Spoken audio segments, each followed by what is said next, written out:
I don't know how we'll repair that, Xena. It's not something you can take to a blacksmith. Oh, this thing Maurice gave me? What is this thing anyway? The most challenging thing about the Chakram episode was the fact that Xena was inactive through most of the episode until the very end, and it was a very strange thing. It was very strange to try to conceive scenes with Xena where she was a bystander.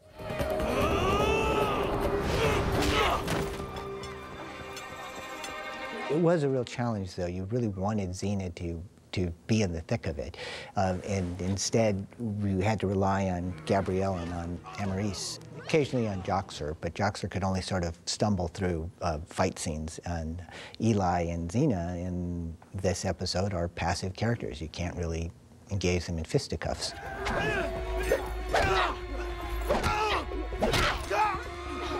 Of course, the other challenge of filming this episode was the fact that Lucy was pregnant at the time, and it was showing, and so we had to disguise that.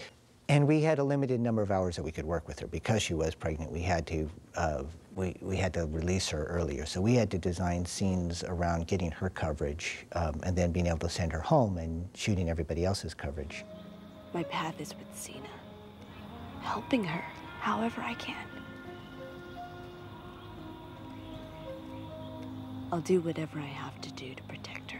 With Lucy's advancing pregnancy, it forced us to give Gabrielle, push her forward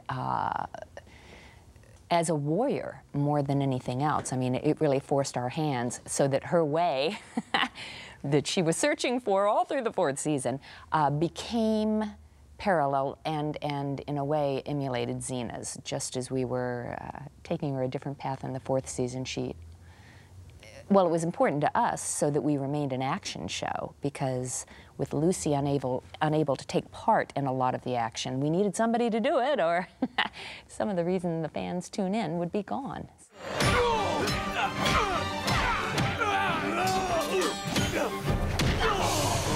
I think Gabrielle became more of a fighter because Xena was pregnant, right? I think that's how it sort of evolved. I don't think there was ever supposed to be a violent Gabrielle, but I think there was a conscientious effort to make Gabrielle start fighting again. So they gave me a weapon, and then it was just a matter of letting her be a little more of an equal, don't you think, in the fighting? I think you were bored, and we'd done the peacenik thing. Right.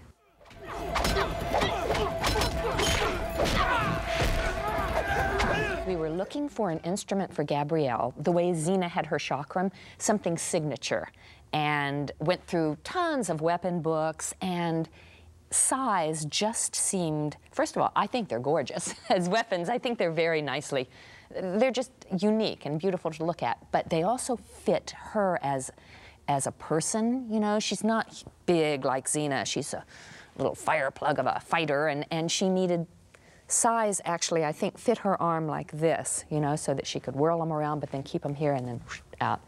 They just were a fit, and she got so good with them. They were a pleasure to watch her use. Hey, you got trowels in this, didn't you? You got your little gardening forks. My trowels. Yeah, I had the size. It was the first time, in a while that Gabrielle had had a weapon again. I think it was after the whole peace movement. And she, Rob was trying to figure out, you know, what weapon, was thinking about going back to the staff, and then I think I mentioned a whip. No, kidding. And he's like, no, I don't think so. No, actually, I did mention nunchucks, and he said, I think it's a little violent for Gabrielle. And forking people, no trouble. So I got the size, and yeah, it was funny because out of nowhere, Gabrielle knew how to use these weapons.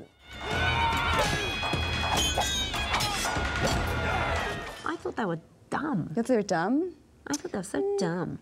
Oh, what do you know? Because you can't do anything with them, or can you? Yeah, I mean, you have a few moves, and you do them over and over again. But I liked because they're pointy at the end.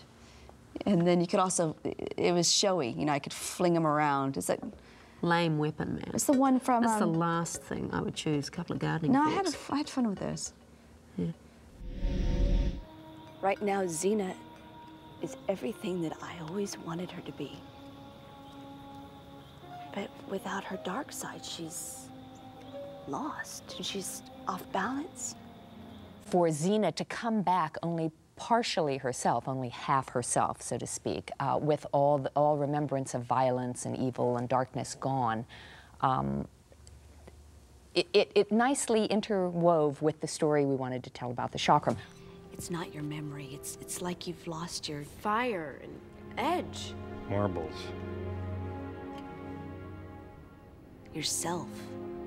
Anytime you have a character that is not proactive in the story, whether you're an actor or a writer or a director, it's always a challenge to keep them alive. And a lot of what we did to keep her character alive in this episode was to play it off of the other characters, how they responded to her being different, and how in some ways they responded differently than they would have thought. Gabrielle, I think, was probably the most surprised that she didn't like Xena not being proactive, not being aggressive and potentially violent. That just wasn't her perception of the way that character should be. And so it was also a challenge because you wanted people to feel like there was something missing. We had to hold the audience's interest but still want the old Xena back. I don't think that Gabrielle ever wanted Xena to be nonviolent. I think Gabrielle always just wanted Xena to be justice, you know, and what's that? Do you think so? I do, I think so. I think you might have forgotten a small matter of seasons 1 and 2, actually, Renee. No, but it was about not hurting killing people. You know, killing people is one thing, but actually just defending the greater good is another thing. Okay. Unless I'm completely off and have evolved to the 6th season, but I don't think Xena could have lived a life of complete nonviolence. I mean, Gabrielle couldn't, so I don't think Xena would have been true to herself. The others say that I'm a warrior, that I kill so that innocent people may live. They want me back the way that I was. The balcony scene when Gabrielle makes her plea to Xena to return to the way she was, why it's important for her to have her dark side, her violent side back in order to be whole. What's interesting about that scene is it was not shot originally as part of the episode. Send me a sign. How will I know what's right unless you do? They flew me back to New Zealand. It was my shortest trip to New Zealand. I was there for 24 hours. I flew in, shot the day, and left that night and came back. And I was exhausted, but I was really glad that we shot that scene. I think it was a really critical scene for this particular episode, and sort of it was putting forth the whole argument of the idea of the episode of why does Xena need to be who she is. Xena, you have this balance of lightness and darkness. Without both of those, the very best in you is defenseless. The fact that Xena is conflicted about it that's kind of the essence of what's interesting about this series, and why when we first did the pilot episode, I had really felt that there was going to be something fascinating and interesting about this character, because she had a tortured past. She was conflicted. She was not just out to do good. She had a lot of things to make up for from her past life, and those contradictions in her character and the darker side of her character is what makes the series interesting. I think the problem with this scene is she had no judgment. She had no light and shade. Right? She had no memory. She had no history. She had nothing informing her decisions. So that's a problem. She wanted her friend back.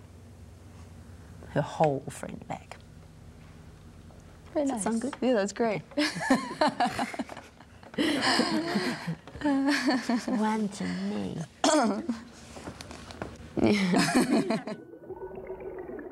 Xena, teaming up with Eli, Eli is a sanctimonious stooge. who raised the dead. Raised the dead. A mere parlor trick. Ares poo-poos it as a parlor trick. That's not really how Ares feels. I mean, that's what he would say to Cal, but then peel to the end of the show, towards the end, where he has a little run-in with Eli, and Ares realizes, without Eli having to say a word, that this is the future, basically. He's just grabbed a hold of a man who's the future, and Ares and his ilk are about to fade away. And Ares knows this. He realizes it. Yeah, maybe later. Ares touches Eli and backs off was not in the script. And I have to say that was entirely my addition to it. A part of it was just looking for something active for all the characters to do, but we wanted to say that there was some kind of a power in Eli that even Ares feared, and he wasn't aware of it until he actually touched Eli.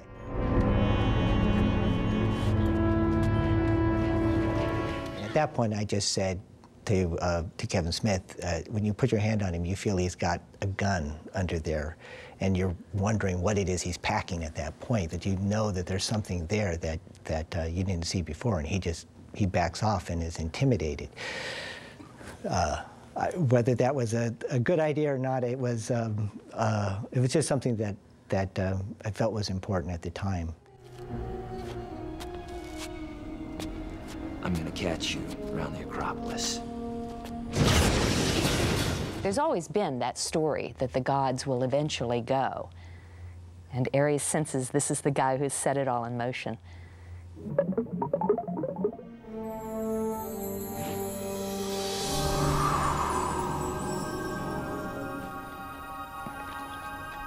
I think that the relationship between Xena and Ares is complicated. I always like to believe that there is some sincere emotion, at least on Ares' part. I know that Kevin Smith, God rest his soul, always viewed the character as if he's just a working stiff. He has a job to do, and the job is not always fun or always pleasant, but that he felt that his character that what he did for the world was vital, and that the world couldn't exist without a god of war, and so he was just doing his job.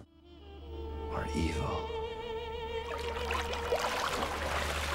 Xena standing up and facing Ares when she's naked in the hot tub, I think was just intended to be an example of her sort of naivety that she has now, of completely unable to think of anything bad being part of other people's makeup, and that Ares would be there for any reason other than out of interest for her well-being. You know, it's strange. I know those words. I know their meaning, but somehow they have no connection. Here. That's gotta be tough. Xena has actually been naked in front of men before, and antagonists, like right back in the, I don't know, when we had that fish fight in the beginning. Mm-hmm. And she, again, stands up in front of Ares coming out of the hot tub. I think it's because Xena she's totally comfortable with her body, thank you very much, and she's not afraid of just letting it all hang out. Yeah. Because her fist will defend her. She doesn't need modesty. It's just a waste of time and energy. Well, what do you mean? Because she can't remember things that make her mad? Things that fill her with hate? Well, when did you become so hard? Ares does ask Gabrielle a very good question as to what's wrong with Xena without her dark side, and I think that was interesting because there was a lot of truth in it, and especially a lot of truth that would resonate for Gabrielle. He does then, even though I like to think he's serious about it, he also can't resist smiling at Gabrielle right after he says that, when Xena's not looking, as if to say, you know, I gotcha.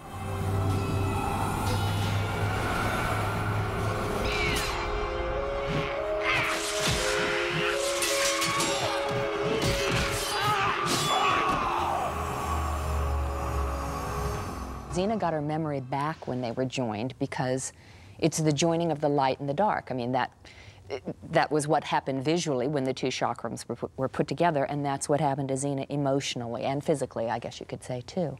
She became a whole person, just as the light and dark chakram became one balanced chakram.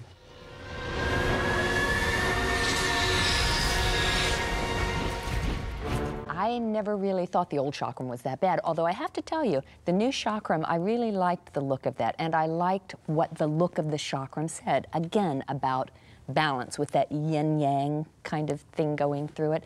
Plus, I have to admit, it was a super-duper chakram. I mean, you got two for the price of one there. She could take it off, and I think it helped having a chakram that was more useful to her as a weapon as her pregnancy increased, you know? She was able to fight as hard without fighting as hard.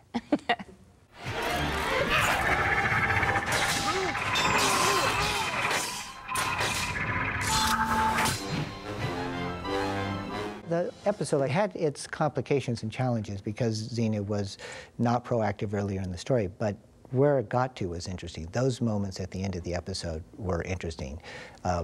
The Ares realizing that there was a power in Eli, Ares' argument with Xena about ending the violence, and Joxer's profession of love to Gabrielle at the worst possible moment. I'm in love with you.